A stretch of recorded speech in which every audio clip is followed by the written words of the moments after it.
I've had a really exciting week this week. I've just spent the last few days completing a 4-week program for my S&E minor, and it has been one of the most fun and most challenging assignments I think I've ever had in my entire life. Now, while I've been working through this program, I've been thinking about my future Japanese classroom at Rockingham Senior High School next year. And reading through the float module, I could particularly relate to the story from Valentina. The classroom that I'm going to be moving into next year has essentially been coasting along for a number of years.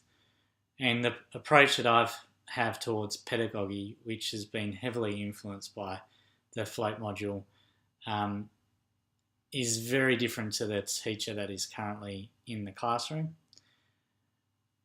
I've often pondered how I'll approach making this change, given the Year 10 students will have spent 3 years becoming accustomed to the current teacher's approach to language learning.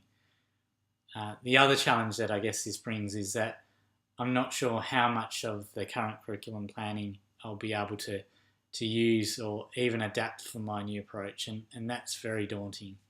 Now, I'm sure there's going to be some kind of healthy medium there, and definitely some trial and error, but I will battle on and I'll continue to learn. The other big thing that's become apparent this week is that the Australian curriculum doesn't leave very much room for leeway when it comes to curriculum content. Through developing the program this week, I noticed that there just seems to be so much that needs to be covered in such a short period of time, and it almost seems impossible to include it in the time frame that's being expected of teachers. Now, I'm really intrigued as to what's going to be included in the Japanese learning area, and it's coming out very, very soon, so hopefully I won't have to wait too long.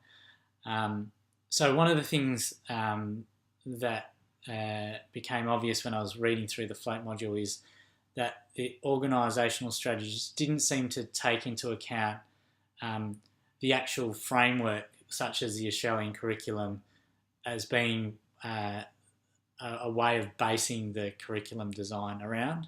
There was talk about themes and other aspects, but for me, this when I was doing the history planning this week, it seemed like this was almost laid out for you. And I suspect that Japanese is going to be very similar.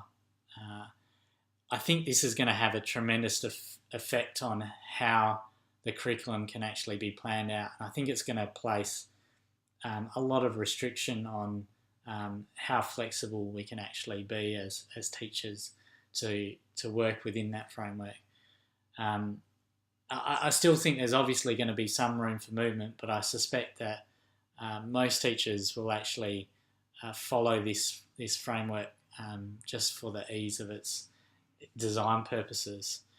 I'm really looking forward to spending more time doing planning, and I can't wait to actually finish my FIFO job here and spend my time actually getting prepared to start designing my curriculum for next year. Thank you.